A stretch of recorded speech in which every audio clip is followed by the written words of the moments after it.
রায়হান এগিয়ে গেল শুভ্রতার দিকে। ঘড়ির কাঁটার টিকটিক শব্দ আর দুই মা মেয়ের কান্নার গুনগুনানি বাঁধে চারিদিকে পিনপতন নীরবতা। গুমোট এক আবহাওয়া যেন গিলে খাচ্ছে তালুকদার বাড়িটাকে।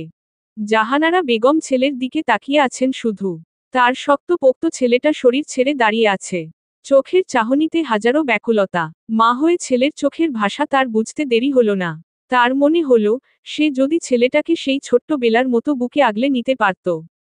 শুভ্রতা। রায়হান গিয়ে জিজ্ঞেস করতে নিয়েছিল কিছু শুভ্রতাকে। আলতাফ তালুকদার থামিয়ে দিলেন। বললেন, আমার বাড়ির মেয়ের সাথে আমাকেই কথা বলতে দাও রায়হান। তুমি আশা করি বুঝবে। উদ্ধৃতি চিহ্ন। রায়হান কিছু বলল না। আলতাফ তালুকদার আবারও রয়সয় শুভ্রতার দিকে প্রশ্নের বাণ ছুড়ে দিলেন। শুভ্রতা মা, কিছু বলো। তুমি ভালোবাসো মেহরাদকে? বিয়েতে তোমার মতো ছিল? মেহরাদ তৃষ্ণার্তের ন্যায় তাকিয়ে রইল মাথা নুইয়ে রাখা জীর্ণশীর্ণ ছোট্ট দেহের মেয়েটার দিকে। এই মেয়েটার নীরবতা তার বুকে ছুরির মতো বিঁধছে। অন্তঃস্থলে রক্তক্ষরণ হচ্ছে। মেয়েটা কি তাকে সত্যি সত্যিই হারিয়ে দিবে? নিঃশেষ করে দিবে তাকে? নিঃশ্বাস আটকে দাঁড়িয়ে আছে সকলে শুভ্রতার দিকে চেয়ে। দুজন মানুষ ব্যতীত সকলের চাওয়া শুভ্রতার হ্যাঁ স্বীকারোক্তিটুকু। সকলের বিশ্বাসও শুভ্রতা হ্যাঁ বলবে। তারা শুভ্রতার চোখে মেহরাদের জন্য ভালোবাসা দেখেছে। আর মেহরাদের মতো এমন পাগল, বেপরোয়া প্রেমিককে কে ভালোবেসে থাকতে পারে? আর এটাতে ওর মেহরাদ ভাই সুপার হিরো। রিমা বেগম অধৈর্য হলেন। তিনি জানে মেয়েটার কি মতো হতে পারে। কিন্তু সে এটা মানবেই না। কখনো না। এই হাঁটুর বয়সী ছেলে তাকে যে অপমান করেছে, এরপর তো ভুলেও না। তিনি এগিয়ে গিয়ে শুভ্রতার হাতখানা খাবলে ধরলেন। চড়া গলায় বললেন, ওকে কিচ্ছু বলতে হবে না। আমি ওকে নিয়ে আর এক মুহূর্তও এখানে থাকব না। বলেই তিনি শুভ্রতাকে টেনে সদর দরজার দিকে এগিয়ে গেলেন। মেহরাজ স্থির হয়ে দাঁড়িয়ে রইল। আজ সে এই মেয়েটাকে কিচ্ছু বলবে না। সে দেখতে চায়, তার এতদিনের তিলে তিলে সঞ্চিত করা ভালোবাসা মারিয়ে কিভাবে এই মেয়ে চলে যায়। কিভাবে, ঠিক কত ভাবে তাকে হারিয়ে দিয়ে যায়। ভেঙে টুকরো টুকরো করে দেয়। শুভ্রতার মা যখন শুভ্রতাকে টেনে দরজার কাছে নিয়ে যাবে, শুভ্রতা নেতানো নিস্তেজ দেহটাকে নিয়েই অটল দাঁড়িয়ে রইল। রিমা বেগম চোখ পাকিয়ে তাকালেন মেয়ের দিকে, কিন্তু মেয়ে কান্নারত মুখেই মৃদু মাথা নাড়াল দুপাশে। অর্থাৎ, সে যাবে না। মায়ের শক্ত মুঠোয় থেকে নিজের বাহুটা ছাড়ালো কিছুটা কসরত করে। তারপর ঘুরেই এক ছুটে মেহরাদের বুকে আছড়ে পড়ল। মেহরাদ চোখ জোড়া বন্ধ করে নিল। তার দেহে যেন প্রাণ ফিরে এসেছে। নিজের ভালোবাসাকে দু বাহু জোড়া দিয়ে আরো খানিকটা মিশিয়ে নিল নিজের সাথে। এক হাতে মাথাটা দৃঢ়ভাবে বুকে চেপে ধরল। শুভ্রতা ধীরে ধীরে বুক থেকে মাথা তুলল। চোখগুলো নিভু নিভু। অস্ফুট স্বরে বলল, আপনি ভেবেছিলেন আমি বেইমানি করব, তাই না? বলতে বলতেই অবচেতন হয়ে নিস্তেজ হয়ে পড়ে গেল মেহরাদের বুকে। মেহরাদ বুঝল নিজের বুকে লেপ্টে থাকা মেয়েটা জ্ঞান হারিয়েছে। সে আরো ভালোভাবে বুকটায় চেপে ধরে রাখল শুভ্রতাকে। সরাসরি চোখ রাখল রায়হানের দিকে। ঠোঁট নাড়িয়ে বাঁকা হেসে মৃদু স্বরে বলল, সি পাওয়ার অফ মাই লাভ। তারপর তাকালো শুভ্রতার মায়ের দিকে। রিমা বেগম রণমূর্তি ধারণ করে তাকিয়ে আছেন বেলেল্লাপনা করা মেয়ের দিকে। তার আজ আবারও মনে হলো, এই মেয়েটাকে জন্ম দেওয়াই সবচেয়ে বড় ভুল তার জীবনের। নিজের গর্ভাজাত মেয়ে একটা হাঁটুর বয়সী ছেলের কাছে ছোট করে দিল তাকে। তার অহংকার ধূলিসাৎ করে দিল। সে আবারও চেঁচিয়ে উঠল, আমি এই বিয়ে কিছুতেই মানব না। কিছুতেই না। বলেই হন হন করে বেরিয়ে গেল বাড়ি ছেড়ে। সাথে সাথে রায়হানও চলে গেল। পুরো ড্রয়িং রুম নিস্তব্ধতা নেমে এলো। এক এক জনের মনে এক এক রকম অভিব্যক্তি। তবে মেহরাদ কারো কোন কিছুরই ধার ধারল না। শুভ্রতাকে পাজুকোলে তুলে নিল উপরে উঠার উদ্দেশ্যে। তবে বাধা দিলেন আলতাফ তালুকদার। গম্ভীর স্বরে বলে উঠলেন, কোথায় নিয়ে যাচ্ছ তুমি ওকে? রুমে। সারাদিনের স্টেশে সেন্সলেস হয়ে গিয়েছে। রেস্টের দরকার ওর, অকপটে বলে দিল মেহরাদ। করবে ও রেস্ট। আগে তুমি ছাড়ো ওকে। আরও মানুষ আছে ওকে রুমে নিয়ে যাওয়ার। খবরদার ওর আশেপাশে যেন তোমায় না দেখি। উদ্ধৃতি চিহ্ন। মেহরাদ কপালে ভাঁজ ফেলল। আমার যুদ্ধ করে পাওয়া বউয়ের আশেপাশে আমি থাকব না? আজীব। রাখো তোমার আজীব। আমার বাড়িতে অশান্তি লাগিয়ে দিয়েছ তুমি বদছেলে। আগে ছোট বৌমাকে বাড়িতে ফিরিয়ে আনি, তারপর তোমায় দেখছি। আর বিয়ে করেছি বললেই হয়ে যায় না। আইন, শরীয়ত অনুযায়ী তা গ্রাহ্য হওয়া লাগে। এই বিয়ে কোন বিয়ে নয়। আমরা মানি না। সোজা কথা, তুমি ওর আশেপাশে থাকবে না, এখন থেকে। ব্যাস। উদ্ধৃতি চিহ্ন। এবার কপালে আরো গুটি কয়েক ভাঁজ পড়ল মেহরাদের। সে গম্ভীর স্বরে বলল, বিয়ে তো বিয়েই, মানা না মানা তোমাদের ব্যাপার, আমি এসব ধার ধারতে যাব না। সরিহহ। ছেলের দিকে কটমট করে তাকালেন আলতাফ তালুকদার। রাগী গলায় বললেন, বড্ড বেয়াদব হয়েছ তুমি। মেহরাদের আম্মা, তোমার ছেলেকে বুঝাও, আমার বাড়িতে অশান্তি না মিটিয়ে আমি এই বিয়ের কথা কারো মুখে উচ্চারণ করতেও যেন না শুনি। যা হওয়ার হয়েছে, এখন কিভাবে সবকিছু সামাল দেওয়া যায় সেই চিন্তা করতে হবে। আর তুমি ছেলে তোমার মুখটা বন্ধই রাখবে বলে দিলাম। নির্লজ্জ ছেলে, বলেই তিনি হনহনিয়ে চলে গেলেন রুমে। জাহানারা বেগম ঠোঁটে ঠোঁট চেপে ছেকের দিকে এগিয়ে গেলেন। ছেকেকে কি বলবেন তিনি বুঝলেন না, শুধু তাকিয়ে রইলেন। মেহরাদ ফুস করে নিঃশ্বাস ছাড়ল, ছেড়েই বলল, মা হহুত কষ্টে পাওয়া বউ আমার, তোমরা এখন অন্তত ভিলেন হও না। ওর কথা শুনে উপস্থিত সকলে ঠোঁটে ঠোঁট চেপে হেসে ফেলল। সোহানা তো কিছুটা শব্দ করেই হেসে ফেলল। সে তৎক্ষণাৎ মুখে হাত চেপে ফেলল। মেহরাদ আবার বলল, আচ্ছা, ঠিক আছে, থাকবো ওর থেকে দূরে, কিন্তু দূরে থেকেও আগলে রাখব। সেখানে কেউ বাধা দিতে আসলেও আমি গুনায় ধরব না। এবার সে কোন আউলিয়া, ধরবেশ বাবা হলেও না। এখন আপাতত ওকে রুমে রেখে আসি। জাহানারা বেগম কটমট করলেন ছেলের কথায়। বাহুতে মৃদু চাপড় মেরে বললেন, পাজি ছেলে, বাবা যে এসব কে বলে। যা ওকে রুমে রেখে আসো। অনেক ধকল গিয়েছে সকলের উপর, একটু রেস্ট নে। উদ্ধৃতি চিহ্ন। মেহরাদ ঠোঁট চওড়া করে হেসে সিঁড়ি বেয়ে উপরে উঠে গেল। তার পিছু পিছু সোহানা, শান্তা, রোজাও গেল গুজুর গুজুর ফুসুর ফুসুর করতে করতে। তারা চিহ্ন, তারা চিহ্ন, তারা চিহ্ন, তারা চিহ্ন, তারা চিহ্ন, তারা চিহ্ন। শুভ্রতাকে বিছানায় শুইয়ে এক দৃষ্টিতে তাকিয়ে রইল মেহরাদ। শুভ্র মুখশ্রী খানা কেমন লাল টকটকে হয়ে আছে। নাক মুখ ফুলে আছে। মুখে ব্যথার ছাপ হলেও মেহরাদ মুগ্ধতায় মন্ত্রমুগ্ধের ন্যায় তাকিয়ে রইল। সেভাবেই এগিয়ে গিয়ে ললাটে ওষ্ঠ জোড়া চেপে ধরল। চোখ জোড়া বন্ধ মেহরাদের। তার মনে হচ্ছে, সময়টা এখনই থমকে যেত।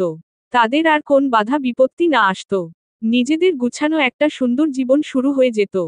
দরজায় পা এর শব্দে মেহরাদ সরে আসলো শুভ্রতা থেকে। উঠে দাঁড়িয়ে দরজার দিকে তাকিয়ে দেখল তার 3 বোন হাজির। উকি ঝুঁকি দিচ্ছে বাহির থেকে। মেহরাদ কদম বাড়িয়ে সেদিকে গেল। গিয়ে ওদের উদ্দেশ্যে বলল, এখানে থাক ওর সাথে। কোন সমস্যা হলে সাথে সাথে আমাকে জানাবি। আমি ফ্রেশ হতে যাচ্ছি। উদ্ধৃতি চিহ্ন। সকলে মাথা নাড়িয়ে হ্যাঁ জানালো। মেহরাদ চলে গেল রুম ছেড়ে নিজের রুমের দিকে। তার পাজরে আজ সুখ পাখির বসবাস। শরীরের ক্লান্তি এগুলো কিছুই না। সে খুশ মেজাজেই ওয়াশরুমে ঢুকে গেল। শাওয়ার ছেড়ে দাঁড়িয়ে গেল। ধীরে ধীরে বলিষ্ঠ দেহ ভিজে গেল। চোখ জোড়া বন্ধ করে মেহরাদ কল্পনায় বিভোর হল। আজ সারাটা দিন সে কতটা উন্মাদ হয়েছিল এ মেয়েটার প্রতি। মনে হতেই হেসে দিল মেহরাদ। আজ বুঝি মেহরাদের খুশির দিন। খুশির দিনই তো। সে তো আর জানে না ভাগ্য তার জন্য কি ঠিক করে রেখেছে সামনে। নতুন দিনের সূচনা। শুভ্রতার শরীরটা বেশ ভালো লাগছে আগে থেকে। তবে মাথাটা ভার। উঠে সবার প্রথম শাওয়ার নিয়ে নিল। হালকা লাগছে এবার। আবারও বিছানায় উঠে বসল শুভ্রতা হাঁটুতে মুখ গুজে। সেদিনের ঘটনা গড়িয়েছে আজ 2 দিন। বাড়িতে সকলে স্বাভাবিক আচরণ করছে। মেহরাদ ভাই কিছুটা দূরে দূরে থাকছে। অবশ্য এর কারণ সে জেনে গেছে। কিন্তু তারপরও তার মনে খটকা। তার মনে হচ্ছে মেহরাদ ভাই রেগে আছে তার উপর। কিন্তু কেন? তবে, বলতে গেলে এত সব ঝামেলার মাঝেও তার বেশ লজ্জা লেগেছে প্রথম দিন সকলের সামনে যেতে। কেউ যদি কিছু জিজ্ঞেস করত, সে তখন কি করত? ভাগ্যিস তার পরিবারের মানুষগুলো ভালো। তারা তার সাথে এমন আচরণ যেন সব স্বাভাবিক, সঠিক। মাঝখানে ঝড় তুফান কিছুই বয়ে যায়নি। এত সব ঠিক বেঠিকের মধ্যেও শুভ্রতার মনটা হাহাকার করে ওঠে তার মা এর জন্য। জ্ঞান ফিরার পর জেনেছে মা রাগ করে চলে গিয়েছে তার মামার বাসায়। যতই মা এর সাথে সম্পর্ক ভালো না থাকুক, মা তো মা ই হয়। সন্তানদের কারণে মা বাবা কষ্ট পেলে এর চেয়েও বেশি দুঃখ বুঝি এ দুনিয়াতে আর নেই। শুভ্রতা শুধু তার বাবা আসার অপেক্ষায়। তার বাবা আসলে সে জানে, বাবা ঠিক একটা উপায় বের করবে। তবুও তার মনে ভয়, তার মা যদি মেনে না নেয়। তার জীবনে দেখা সবচেয়ে জেদি মা বুঝি উনিই। শুভ্রতার আকাশ পাতাল চিন্তা ভাবনার মধ্যেই রুমে প্রবেশ করল সোহানা। ঘড়িতে তখন সবে 7টা বেজে 30 কি 40। এই মেয়ে বেশ তাড়াতাড়ি উঠে গিয়েছে তো। সোহানা গিয়ে এক লাফে শুভ্রতার সামনে উঠে বসল। অন্যমনস্ক শুভ্রতা ভয়ে লাফিয়ে উঠল। থু থু ছিটালো বুকে। তুই কি সোহানা, এক্ষুনি রে দিতে তো। উদ্ধৃতি চিহ্ন। আরে না, রবে তোর আমার দুশ্মন। তুই তো আমার ভাইয়ের বাচ্চা কাচ্চা পেলে পুষে বড় করবি। উদ্ধৃতি চিহ্ন। ফাজলামো করছিস? তওবা, তওবা, বড় ভাবির সাথে কিসের ফাজলামো? দু গালে আঙুল ছুঁয়ে অবাক হয়ে বলল সোহানা। শুভ্রতা পাশে থাকা বালিশ দিয়ে বাড়ি দিল একটা। কটমটিয়ে বলল, মা, খাবি তুই? ফাজলামো করছিস কেন? উদ্ধৃতি চিহ্ন। আচ্ছা, আর কিছু বলবো না। কলেজ যাবি না? কয়েকদিন পরই কিন্তু টেস্ট পরীক্ষা। উদ্ধৃতি চিহ্ন। যাব। এখন শরীর ভালোই আলহামদুলিল্লাহ। উদ্ধৃতি চিহ্ন। সোহানা হঠাৎই এক দৃষ্টিতে তাকিয়ে রইল শুভ্রতার দিকে। শুভ্রতা ভ্রু কুচকালো, ভ্রু উঁচিয়ে শুধালো, কি হয়েছে? সোহানা কোন জবাব দিল না। শুভ্রতার আরেকটু কাছে এগিয়ে গিয়ে ওকে জড়িয়ে ধরল। শুভ্রতা অবাক হল। কিছু বলবে তার আগেই সোহানা বলে উঠল, তুই সত্যিই ইচ্ছে করে খাসনি ওই ঔষধগুলো, তাই না? ফুস করে শ্বাস ছাড়ল শুভ্রতা। এই নিয়ে বার শুনল এ প্রশ্ন। এরা বিশ্বাস করছে না, সে তার একই বলি আবার আওড়াল। আরেহ না রে বোন, আমি বুঝিনি ওগুলো এত পাওয়ারের হবে। আর তোরা তো জানিস, অতিরিক্ত স্ট্রেসে আমার মাথা কাজ করে না। কি করি আমি নিজেও বুঝি না। ভেবেছি, দু একটা বেশি খেলে ঘুম বুঝি বেশি হবে। এমন হবে বুঝিনি। সোহানা ছেড়ে দিল শুভ্রতাকে খুশি মনে। সেও নেমে গেল খাট থেকে, শুভ্রতাকেও নামালো বিছানা থেকে। চল নিচে গিয়ে নাস্তাটা সেরে আসি, তারপর রেডি হবনে। শুভ্রতাও মাথা নাড়িয়ে দুজন একসাথে বেরিয়ে গেল। তারা চিহ্ন, তারা চিহ্ন, তারা চিহ্ন, তারা চিহ্ন, তারা চিহ্ন, তারা চিহ্ন, তারা চিহ্ন। সকালের নাস্তার টেবিলে একে একে সকলে হাজির হলো। আজ সকলের শেষে এসেছে মেহরাদ। শুভ্রতার পাশের চেয়ারটাই টেনে বসে পড়ল। আলতাফ তালুকদার একবার ছেলের দিকে তাকালেন, মুখ কেমন গম্ভীর করে আছে। সাত সকাল এরকম মুখ অবয়বের মানে কি? তিনি বুঝলেন না, তবে তার না বুঝার মধ্যেই মেহরাদ তার সামনে অপর পাশে বসা বরাবর বাবার দিকে তাকালেন। তাকিয়ে কপালে গুটি কয়েক ভাঁজ ফেলল। আলতাফ তালুকদার গলা খাকারি দিয়ে উঠলেন। তারপর আবার খাবারে মন নিবেশ করলেন। ছেলেটা ইদানিং তার সাথে কথা বলে কম, অফিসেও কম কথা বলে। তা বলুক, কিন্তু এভাবে চোখ মুখ গম্ভীর করে রাখলে দেখতে ভালো লাগে? ছেলে তাকে ভিলেন বানিয়ে দিয়েছে তার প্রেমে। অথচ সে শুধু বলেছে, সবার সম্মতি হোক বিয়েতে, তারপর এই বিয়ে মানা হবে বাড়িতে। তার ভাই জানিয়েছে এ সপ্তাহের মধ্যেই আসবে বাড়িতে, এসে সব বিষয়ে আলোচনা করবে। সেও রাজি সাই জানিয়েছে। শুভ্রতা আরে আরে তাকাচ্ছে মেহরাদের দিকে। লোকটা গম্ভীর মুখে নাস্তা সারতে ব্যস্ত। সে বুঝল না, গত দুদিন ধরে এ লোক তার সাথে ঠিক মতো কথা বলছে না কেন। বড় বাবা না করেছে, আচ্ছা তাহলে ওনার সামনে কথা না বললেই তো হলো। কিন্তু বান্দা তো আড়ালে সামনে কোন সময়ই ফিরে তাকাচ্ছে না। সকলের টুকিটাকি কথার আড়ালে শুভ্রতা তার সামনে থেকে একটা নাস্তার পদ মেহরাদের সামনে এগিয়ে দিল। তার কথায় আড়াল হলেও সকলের চোখেই তা পড়ল। তবে তারা ঠোঁটে ঠোঁট চেপে তা দেখেও না দেখার মতো চোখ সরিয়ে নিল। উন্মুখ হয়ে তাকিয়ে আছে শুভ্রতা মেহরাদের দিকে। তার বাড়ানো খাবারটা নেই কি না তা দেখতে। কিন্তু তাকে হতাশ করে দিয়ে মেহরাদ তা ছুল না, এমনকি ফিরেও সেটা দেখল না। মেহরাদ নাস্তা পুরোটা শেষ করার আগেই উঠে দাঁড়ালো। অফিসের জন্য একেবারে রেডি হয়ে এসেছে সে। তাকে দাঁড়াতে দেখে সোহানা বলল, ভাইয়া তুমি চলে যাবে এখন? আমাকে আর শুভ্রতাকেও নিয়ে যেতে না হয়? সে ইচ্ছে করেই বলল এটা, কারণ মেহরাদ ভাই যে শুভ্রতার প্রতি কিছুটা রেগে সে বুঝতে পারছে। অবশ্য সে না সকলেই তা বুঝতে পেরেছে।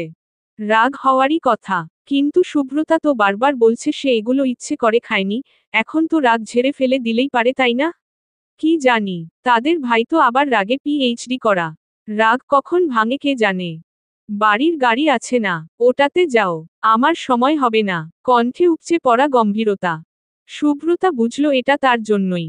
তা না হলে এরকমটা কখনো বলতো না তার মেহরাদ ভাই। সে চিন্তিত বদনে খাবার নাড়াচাড়া করতে থাকল। চেয়ে চেয়ে দেখল মেহরাদ ভাইয়ের উপরে উঠা, তার অন্যমনস্কতার মধ্যেই সুরাইয়া বেগম বলে উঠলেন, রিমার সাথে কি কোন ভাবে যোগাযোগ করা যায়নি ভাবি? নিজেদের মধ্যে এগুলো মিটিয়ে নিলেই ভালো, আমি যা মনে করি। যেখানে ছেলে মেয়ে দুটো একে অপরকে ভালোবাসে সেখানে এরকম জেদ ধরাটা ঠিক না। উদ্ধৃতি চিহ্ন। ও বরাবরই খুব জেদি মেঝো। সেটা এত দিনে বুঝে ফেলা উচিত তোর। জেদি না হলে মা বাবা ভাই সকলের অবাধ্য হয়ে নিজেদের শত্রুদের বাড়ি তালুকদার বাড়ির ছেলেকে বিয়ে করত না। আমার এখনো মনে পড়ে, তখন তালুকদার আর খান বাড়িদের মধ্যে দাকুমড়োর সম্পর্ক ছিল। জাহানারা বেগম বললেন, ভাবি। আবার শুভ্রতা গর্ভে থাকা কালীনও তো কত জেদ ধরে পিএইচডি র জন্য অস্ট্রেলিয়া চলে গেল। তারপর এলো 3 বছরের ছোট্ট মোট্ট শুভ্র একটা পরীকে নিয়ে। ও জেদ না ধরলে তো আমরা কেউ যেতেই দিতাম না ওকে। মাথা নাড়িয়ে সুরাইয়া বেগম বললেন। ও খুব জেদিরে মেঝো, ওকে মানাতে খুব কাঠখড় পোড়াতে হবে। তার উপর মেয়েটার জীবন নিয়ে কেন এত সমস্যা? দীর্ঘনিশ্বাস ফেলে বললেন তিনি। ওনাদের কথায় শুভ্রতা আরও মিয়ে গেল। আর গলা দিয়ে কোন খাবার নামল না। চুপচাপ শুনে গেল শুধু। চোখে মুখে ব্যথাতুর অভিব্যক্তি। সকলের মা রা কত ভালো। তার মাটা কেন এমন? তার বুঝি অন্যায়ের মাত্রাটা বেশি? তাই এমন? তারা চিহ্ন তারা চিহ্ন তারা চিহ্ন তারা চিহ্ন তারা চিহ্ন তারা চিহ্ন তারা চিহ্ন তারা চিহ্ন তারা চিহ্ন। মেহরাদ রুম থেকে বেরিয়ে নিচে নামতে নামতে সোহানা আর শুভ্রতা গিয়ে দাঁড়িয়ে আছে তার গাড়ির কাছে। তাদের উদ্দেশ্য, শুভ্রতা কোন রকম একটু মেহরাদ ভাইয়ের সাথে কথা বলতে চায়। আর সোহানা কথা বলিয়ে দেওয়ার ব্যবস্থা করে দিবে, ব্যাস। মেহরাদ বাহিরে এসে দেখল জন দাঁড়িয়ে তার গাড়ির সামনে। পাশে আরেকটি গাড়ি যা ওদের কলেজে রেখে আসার জন্য বরাদ্দ।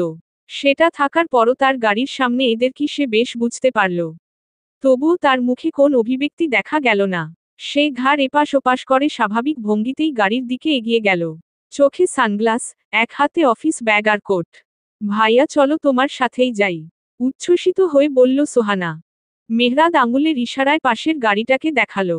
দেখিয়েই বলল, গাড়িতে গিয়ে উঠে বসো, রাইট নাও। মেহরাদের উপচে পড়া গম্ভীর কণ্ঠে সোহানা মানে করে কেটে পড়ল। শুভ্রতা হতাশ চোখে নিরাশ হয়ে তাকিয়ে আছে সোহানার যাওয়ার পথে যে ইতিমধ্যে অপর গাড়িতে উঠে বসেছে, সে মেহরাদের দিকে তাকিয়ে রইল ভাষা ভাষা চোখ দুটো নিয়ে। যদি একটু গোলে। কিন্তু মেহরাদ তাকালই না। সে পাশের গাড়ির ড্রাইভারকে বিভিন্ন ইনস্ট্রাকশন দিতে দিতে নিজের গাড়ির দরজা খুলে কোট আর অফিস ব্যাগটা ভিতরে রেখে দিল। এরপরে যেই নিজে ঢুকবে শুভ্রতা এক অভাবনীয় কাজ করে বসল। মেহরাদের গাড়ির দরজায় রাখা হাতের নিচ গলিয়ে শুভ্রতা টুপ করে ভিতরে ঢুকে গিয়েছে। ঢুকে কোন রকমের ড্রাইভিং সিট পেরিয়ে পাশের সিটে গিয়ে বসেছে। সেখানে থাকা কোট, ব্যাগ পিছনে ট্রান্সফার করে। শুভ্রতা আর এদিক সেদিকে তাকালো না। সাথে সাথেই সিট বেল্ট লাগিয়ে পাশের জানালার দিকে বাহিরে মুখ করে তাকিয়ে রইল। সে ভুলেও মেহরাদের দিকে তাকালো না। তাকানো যাবে না, ভুলেও না। অপর গাড়িতে বসে সোহানা ঠোঁটে ঠোঁট টিপে হাসছে। আর মনে মনে বোনকে বাহবা দিচ্ছে। বাহ, তার বোনটা তো বেশ বুদ্ধিমান। তার এরকম গম্ভীর রাগচটা ভাইয়ের জন্য এই শুভ্রা সুন্দরী পারফেক্ট কম্বিনেশন। মেহরাদ কিয়কপল শুভ্রতার দিকে তাকিয়ে রইল। তারপর পাশের ড্রাইভারকে বেরিয়ে যেতে বলে নিজেও গাড়িতে উঠে বসে গাড়ি স্টার্ট দিল। কেউ কারো সাথে কোন কথা বলল না। গাড়ি তালুকদার বাড়ির গেট পেরিয়ে শহরের ব্যস্ততম রাস্তায় ছুটল কলেজের উদ্দেশ্যে। মেহরাদের গাড়ি চলছে রাস্তা দিয়ে সমান তালে। জ্যাম কিছুটা কম, আর বেশি দূরও না কলেজ। তাই তেমন জ্যামে পড়া লাগে না বলা যায়। একমনে সামনে তাকিয়ে গাড়ি চালাচ্ছে মেহরাদ। আর এদিকে একমনে মেহরাদের দিকে তাকিয়ে আছে শুভ্রতা। প্রায় মিনিট 15 হবে সে একই রকম ভাবে তাকিয়ে আছে মেহরাদের দিকে। কিন্তু লোকটা যেন তাকে দেখেও দেখছে না। যেন সে অদৃশ্য। মেহরাদ ভাই, আলতো স্বরে ডাকল শুভ্রতা। তবে মেহরাদের কোন ভাবান্তর নেই। সেই সামনে দৃষ্টি দিয়ে রেখেছে। স্টেয়ারিং ঘোরাচ্ছে দক্ষ হাতে। শুভ্রতা আবার ডাকল। এবারও একই অবস্থা। কোন রেসপন্স নেই মেহরাদের। এবার শুভ্রতা অনেকটা আকুতিভরা টলটলে চোখেই তাকিয়ে ডাকল। এমন করছেন কেন? কথা বলেন। ভুলটা কি করেছি বলবেন তো? আচমকা গাড়ির ব্রেক কষল মেহরাদ। শক্ত চোয়ালে তাকালো শুভ্রতার দিকে। ঢোক গিলল শুভ্রতা। তবে টলটলে ভাষা ভাষা চোখ দুটো নিয়ে এখনো তাকিয়ে রইল। তুই জানিস না, ভুলটা কি করেছিস তুই? এদিক সেদিকে মাথা নাড়াল শুভ্রতা। সে জানে না, আসলেই বুঝতে পারছে না, কি নিয়ে রাগ মেহরাদ ভাই? রাগে হিসহিসিয়ে উঠল মেহরাদ। মেয়েটা নাকি জানে না, এত বড় কাণ্ড ঘটিয়েছে, এখন বলছে জানে না? জানবে কি করে? তাকে পুড়িয়েই তো শান্তি পায়। তোর জানতে হবে না, জেনে কি করবি? এমন করছেন কেন? নিজের মা এর বিরুদ্ধে গিয়ে আপনার কাছে ছুটেছি। তারপরও রাগ করে আছেন। টলমলে চোখে চেয়ে শুভ্রতা বলে উঠল। মেহরাদ চোখ জোড়া শক্ত করে বন্ধ করে নিল। শুভ্রতা আবারও বলে উঠল। গত 2 দিন যাবত এরকম করছেন। কথা বলছেন না। জানেন, আমার কেমন লাগছে? বলবেন তো কি করেছি? আর বলতে পারল না শুভ্রতা। শুভ্রতার গাল চেপে ধরেছে মেহরাদ।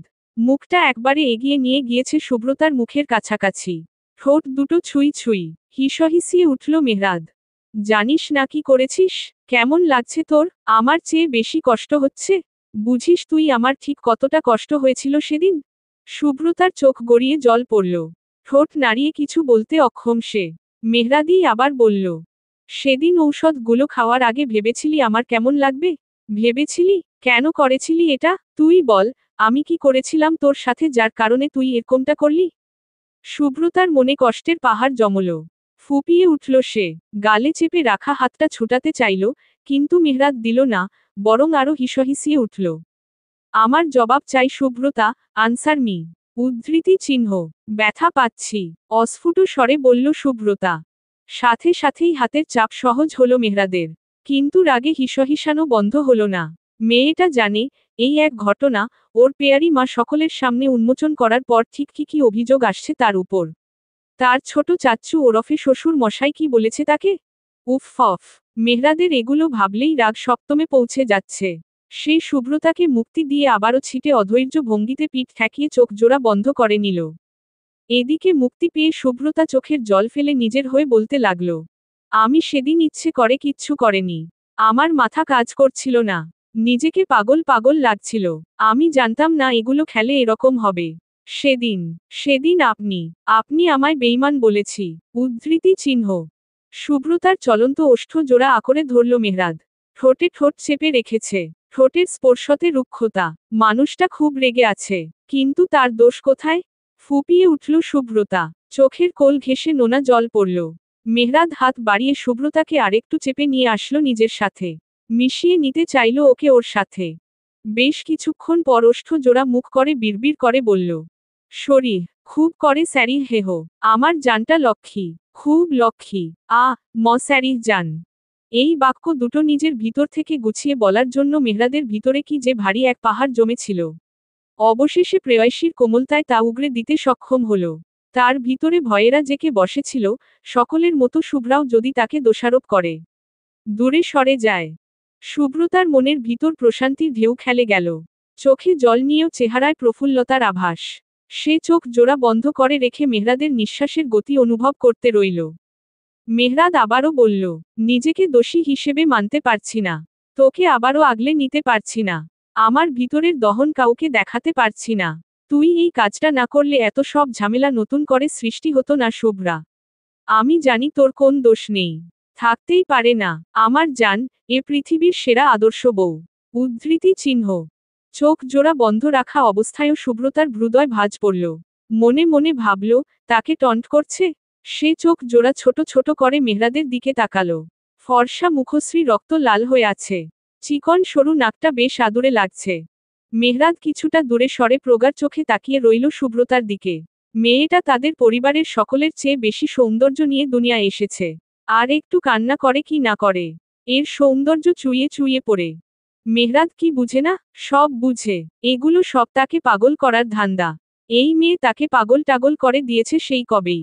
এখন শুধু মানসিক হাসপাতালে ভর্তি হওয়া বাকি। তা না হলে কেউ তার শ্বশুর অর্থাৎ ছোট চাচার সাথে এভাবে কথা বলে? সুব্রতার দিকে তাকিয়েই মেহরাদের মনে পড়ে গেল 2 দিন আগের কথা। সেদিন রাতে তার চাচ্চু সায়ন তালুকদার কল করেছিল তার মোবাইলে। কল দেখে সে অবশ্য আশ্চর্য হয়নি।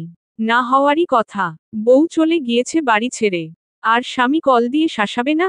এটা না হলে হয়। সে স্বাভাবিকভাবেই কল ধরে সালাম দিল। দিয়ে অপর পাশের উত্তরের অপেক্ষায় রইল। তার অপেক্ষা বেশি হলো না। ভদ্রলোক ব্যস্ত মানুষ। চাইলেই ছুটে আসা যায় না। ছুটি নিতে হয়। তাই এমন বিপদেও ছুটে আসতে পারেনি।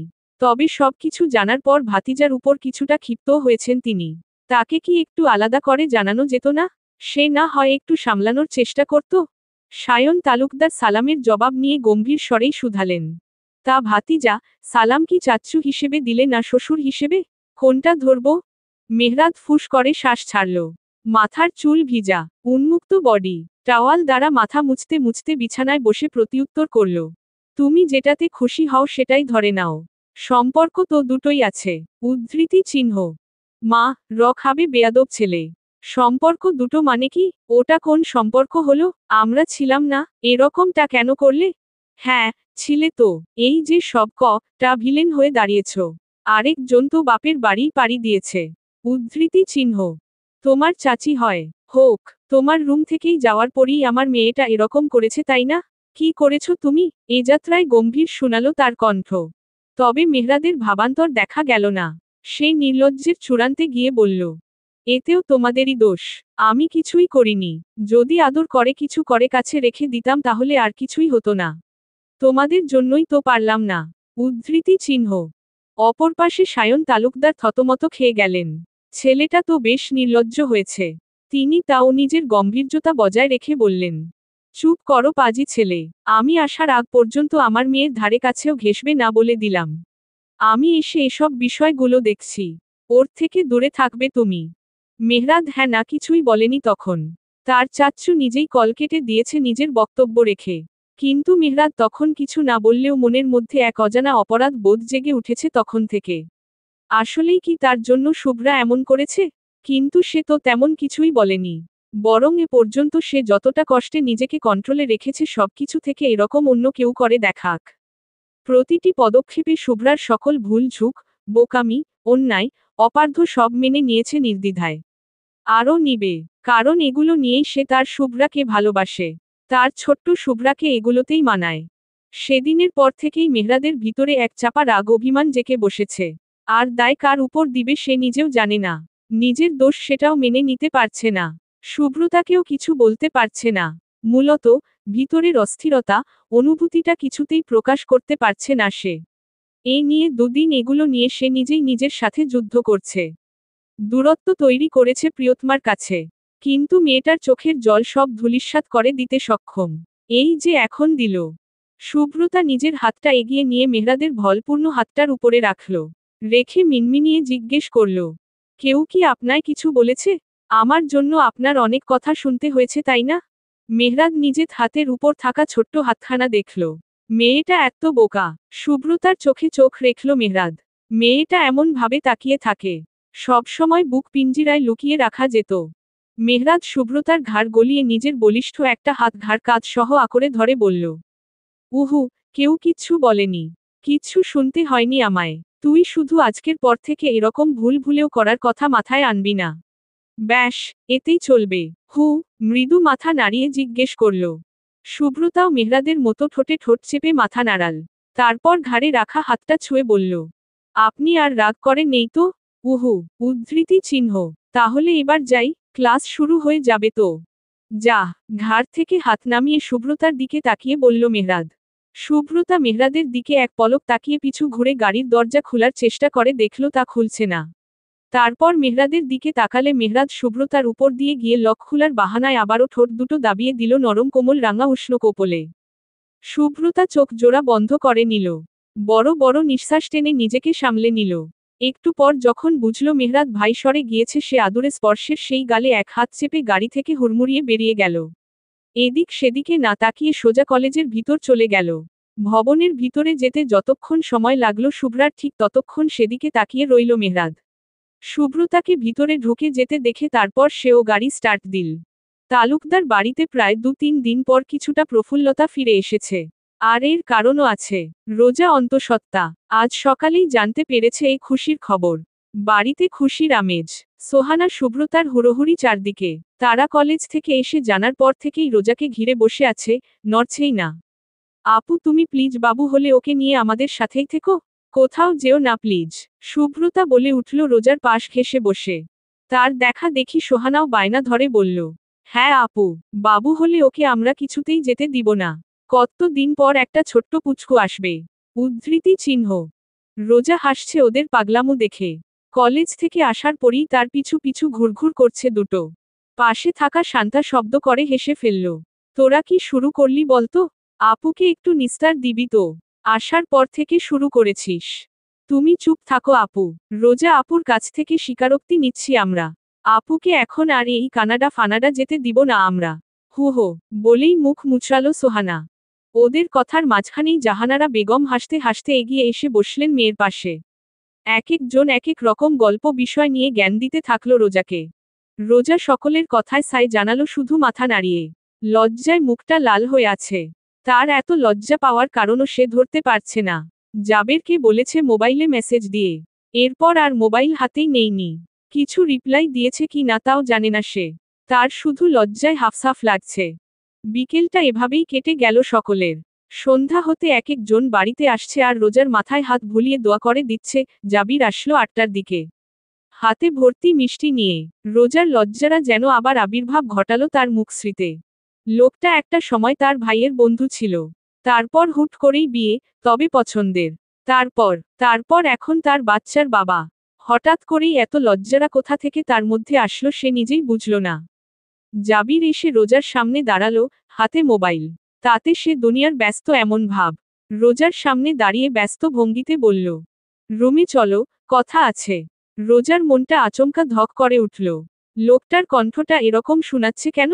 কেমন যেন গম্ভীর। উনি কি খুশি হয়নি? তাহলে কতগুলো মিষ্টি নিয়ে আসলো যে? সে এত কিছু ভাবার আগেই উপরের দিকে হাঁটা ধরেছে জাবির। রোজাও পিছু পিছু হাঁটল জাবিরের চিন্তিত মুখে। তার মনে আশঙ্কা, জাবির কি এখন বাবা হতে চায়নি? সিঁড়ি বেয়ে করিডোরে হাঁটতে হাঁটতে রুমের দিকে এগুচ্ছে ওরা। আর একটু দূরত্ব শুধু। অধৈর্য ভঙ্গিতে মোবাইলটা পকেটে পুরে ফেলল জাবির। পিছু ঘুরে রোজার দিকে তাকিয়ে বলল, এত ধীরে ধীরে হাঁটছ কেন? তোমার থেকে কচ্ছপও বেশি তাড়াতাড়ি হাঁটে। উদ্ধৃতি চিহ্ন। রোজার মনটা আরো খারাপ হলো।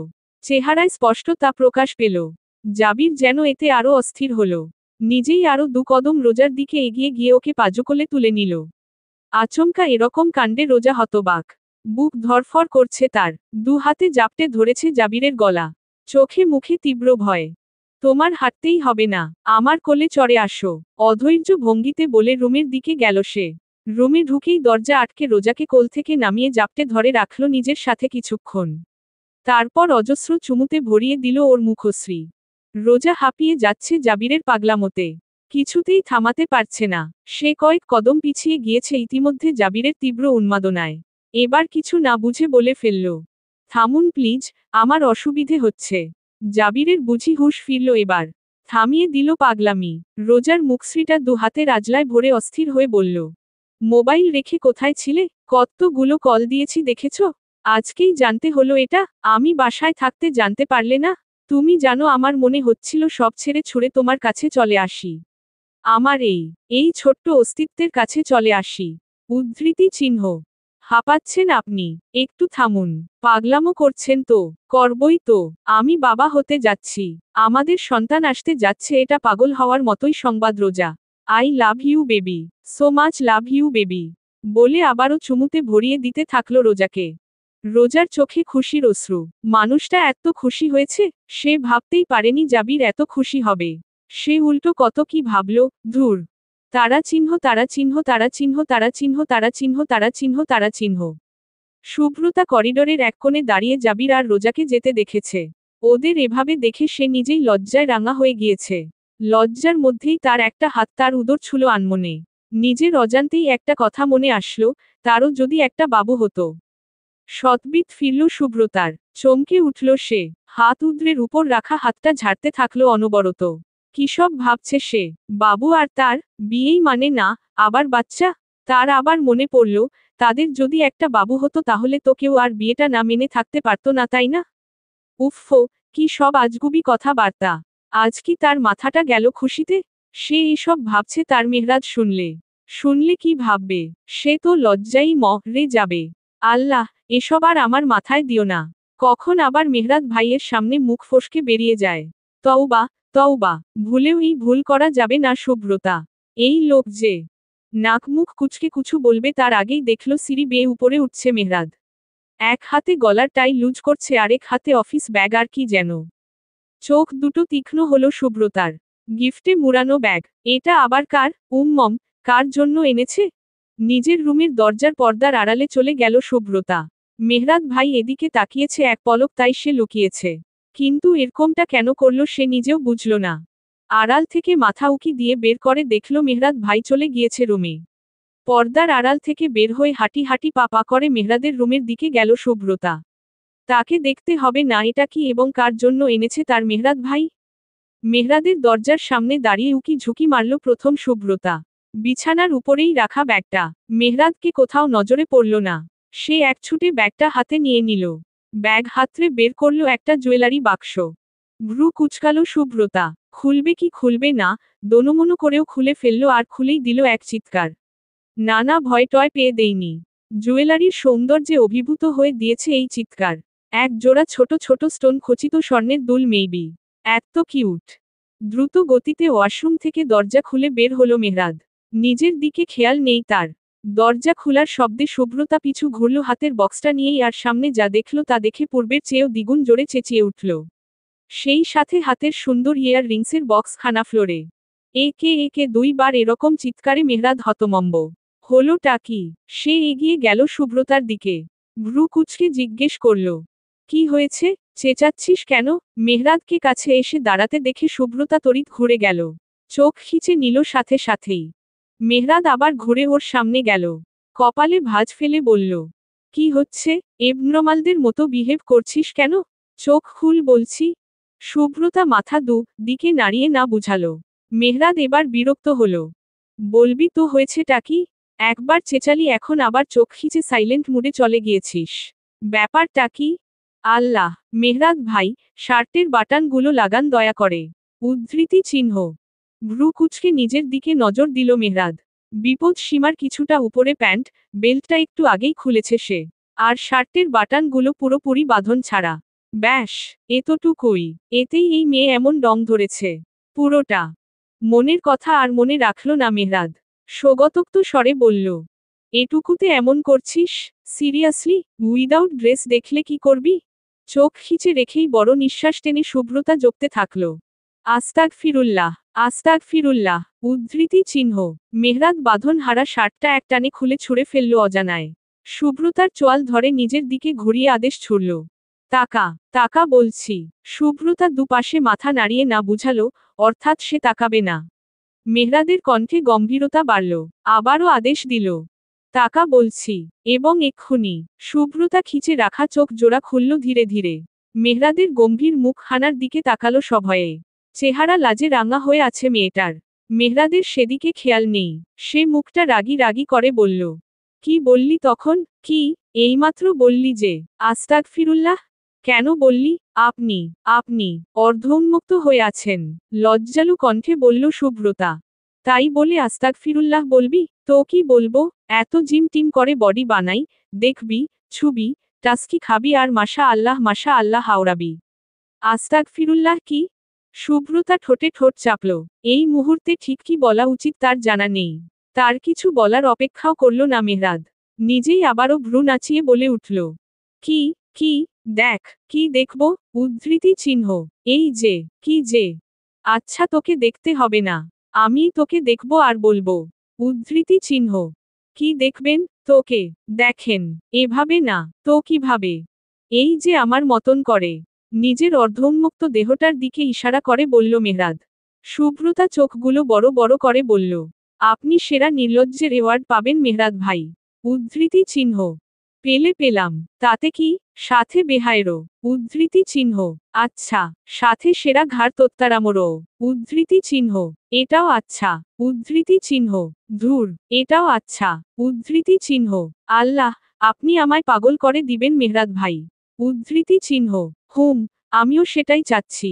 মনে মনে তওবা কাটল শুভ্রতা, এ লোকের সাথে সে পারবে না। ছুটে রুম থেকে বের হয়ে গেল। তার কান গাল দিয়ে গরম ধোয়া বের হচ্ছে। লাজে রাঙা রক্তিম কপল জোড়া দুহাতের আজলায় ভরে বিড়বিড় করতে করতে রুমে ঢুকে গেল শুভ্রতা। এ লোকটা দিন দিন সবকিছুর লিমিট ছাড়াচ্ছে। আর কি কি যে দেখতে হবে।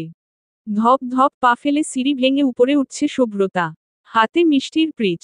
রাতের খাওয়া দাওয়া শেষ তাদের সকলের। যার জন্য এগুলো নিয়ে যাচ্ছে তারও শেষ।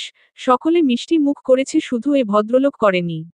এর আগেই উপরে চলে গিয়েছে, তাই তাকে দিয়ে পাঠাচ্ছে মেঝমা। তার মেঝো মা আর বড় মাকে দেখলে তার মা, এর জন্য মনটা চিনচিন করে ব্যথা করে ওঠে তার। সে মনে মনে একটা কথা ঠিক করেছে, কাউকে বলেনি এখনো। বলবে, তার বাবা আসুক তারপর। সবার প্রথম মেহরাদ ভাই থেকে অনুমতি নিতে হবে। এখন আপাতত তা নিজের মধ্যেই রাখুক, আগে বাবা আসুক। শুভ্রতা সিঁড়ি থেকেই আবার পিছু ফিরে তাকালো, মুখটা কাদু কাদু তার। সুরাইয়া বেগম চোখ পাকালেন মিছিমিছি। এরা নাকি ভালোবেসে বিয়ে করেছে? মেয়েটা এখনো ভয় পায় মেহরাদকে। ভালোবাসা কই এদের? তাকালেই দেখি একজন চোখ রাঙাচ্ছে, আরেকজন পালাই পালাই করছে। রাত বাজে 10টার উপরে। সকল খাবার দাবার গোছগাছ করে রেখে দিচ্ছে তারা। মেহরাদটা মিষ্টি খেলো না তখন, তাই পাঠাবে ঠিক করেছে। তার এক মেয়ে সোহানা, এই রাতে ইহ জিন্দেগিতে বলেও কুটিটা নাড়ানো যাবে না। এই যে সোফাই বসে আছে, কোন খবর? শান্তাটা রুমে চলে গিয়েছে। সে আর ভাবি ব্যস্ত। উপায় না পেয়ে মেয়েটাকে বলেছে, তুই যা, দিয়ে আয় এগুলো। যাবি আর আসবি শুধু। এই মেয়ে গো ধরেছে, যাবে না।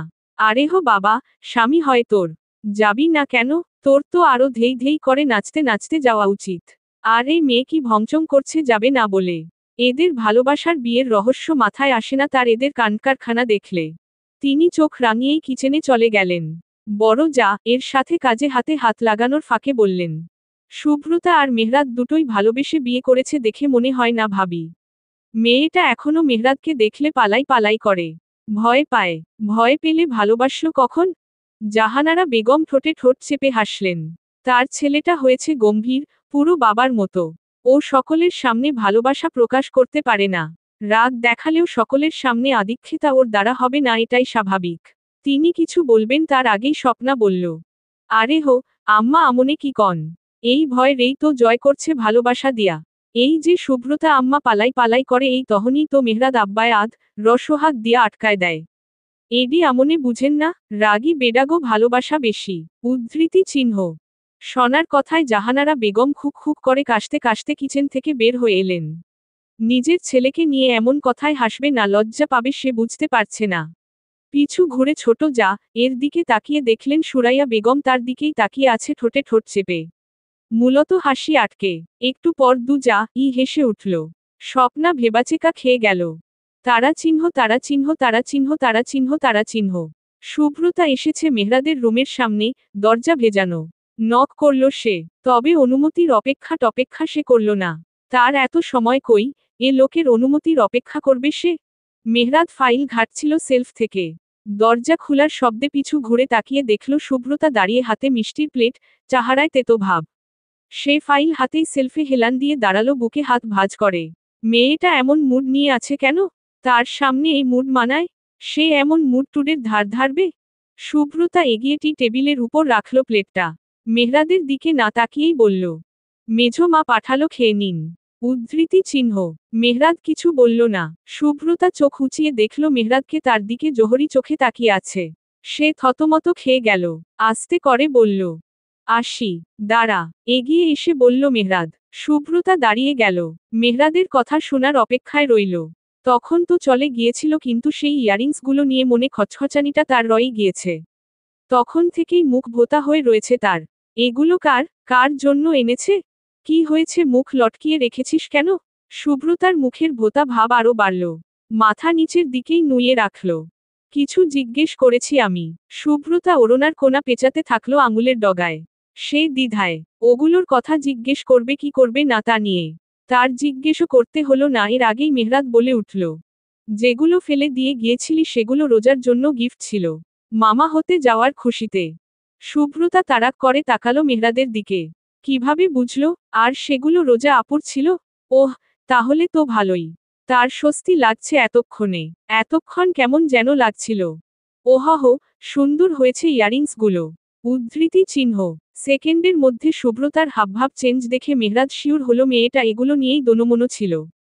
আপুকে দিয়েছেন? আপুর নিশ্চয়ই পছন্দ হবে। আপনার পছন্দ বরাবরই ভালো।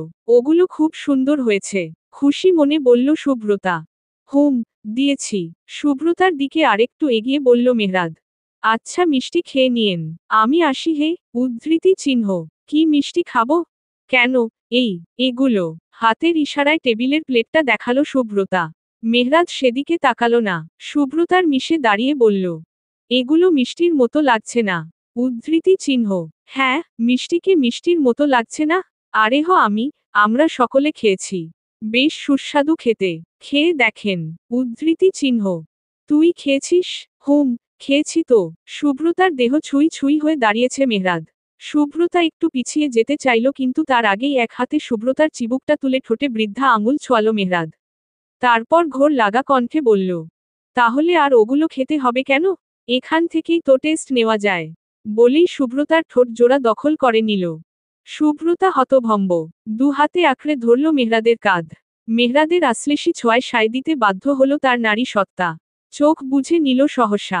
সংকুচিত হয়ে এলো ছোট্ট দেহখানা। বেশ খানিক পর ছাড়া না পেয়ে মেহরাদের কাঁধে নখ জোড়া খিঁচে দাবিয়ে দিল। এরও কিছুক্ষণ পর ছাড়ল মেহরাদ। ভেজা রক্তি মুষ্ঠ জোড়া কামড়ে বলল, মম, টেস্ট গুড, সো গুড। সবকিছু এইভাবে টেস্ট করতে পারলে আরো ভালো হতো। সুব্রতা হাতের উল্টো পিঠে নিজের ওষ্ঠ জোড়া মুছছে। পুরো মুখশ্রী লাল হয়ে আছে। আপনি, আপনি, আঙুল উঁচিয়ে কিছু বলতে চাইল সুব্রতা, কিন্তু ব্যর্থ। কি আমি? সুব্রতা ওষ্ঠ জোড়া মুখের ভিতর পুরে নিল, এই বদলোককে কিছু বলেও লাভ নেই। সুব্রতার অবস্থা দেখে মেহরাদ ঠোঁট কামড়েই হেসে ফেলল। গম্ভীর মুখে নির্লজ্জ লুচু মার্কা হাসি। লোকটাকে এই হাসিতেও মারাত্মক লাগে। মেহরাদ আবারও এগুয়ে গেল সুব্রতার দিকে। সুব্রতা চোখ জোড়া বড় বড় করে পিছিয়ে গেল কয়েক কদম। এ যাত্রায় হাত দ্বারা ঠোঁট দুটো ঢেকে নিয়েছে। মেহরাদ বাঁকা হেসে সুব্রতাকে ডিঙ্গিয়ে কাউচের উপর থেকে অফিস ব্যাগ থেকে একটা জুয়েলারি বাক্স বের করল। বেশ স্বাভাবিকভাবেই সুব্রতার সামনে ধরল। সুব্রতা লাফিয়ে মুখ থেকে হাত সরিয়ে ধরে নিল। এটা তার জন্য এনেছে টেনেছে নাকি? সে সেকেন্ড ব্যয় করল না, সাথে সাথেই খুলে ফেলল বক্সটা। মেহরাদ ভাবলেশীন ভাবে দাঁড়িয়ে রইল। সুব্রতা বক্স থেকে ভিতরের অলংকারটা বের করল। ভ্রু কুচকালো সে। হাতের মধ্যে একখানা হাড়ের মতো চেইন, তার মধ্যে আবার ছোট্ট ছোট্ট তারায় খচিত চেইন যুক্ত করা। বেশ সুন্দর, মুগ্ধকর। সুব্রতা মেহরাদের দিকে তাকালো, ভ্রু উঁচিয়ে জিজ্ঞেস করল, কার? উদ্ধৃতি চিহ্ন। মেহরাদ চোখের ইশারায় ওকে দেখালো। সুব্রতার খুশিকে দেখে অবশ্য সে আগেই বুঝতে পেরেছিল। আবার শুধালো, নেকলেস এটা? কিন্তু অন্যরকম লাগছে যে। মেহরাদ এবার ওর উচ্ছ্বসিত মুখশ্রীর দিকে তাকিয়ে মাথা নাড়িয়ে না বোঝালো। চোখের ইশারায় সুব্রতার কোমরের দিকে ভ্রু উঁচিয়ে দেখালো। সুব্রতা বিষম খেল। হাতে থাকা স্বর্ণের অলংকারটা ভালোভাবে পরখ করে দেখল, হ্যাঁ এটা তো স্বর্ণের কোমর চেইন। স্বর্ণের। সে অবাক করা দৃষ্টিতে তাকালো মেহরাদের দিকে। মেহরাদ এগিয়ে গিয়ে টেবিল থেকে একটা মিষ্টি মুখে পুরে নিল। সুব্রতার দিকে তাকিয়ে বলল, এটাতে তোকে কেমন লাগবে সেটা ভেবে এখনই আমার সুগার ফল করছে মেইবি। এই মিষ্টিও কাজে দিবে না, অন্য কিছু দরকার, লাইক তখনকার টেস্টটা। উদ্ধৃতি চিহ্ন। সুব্রতার লজ্জায় বাকহারা হয়ে গেল। কপল দুটো চেরির মতো লাল হয়ে গিয়েছে। সে কোমর চেইনটা হাতের মধ্যে শক্ত করে চেপে বলল, এটা এটা কখন পরব? আমি তো শাড়ি পরি না। উদ্ধৃতি চিহ্ন। তোর পরতে হবে না, আমিই পরিয়ে দিব। উইদাউট ক্লোথস চলবে।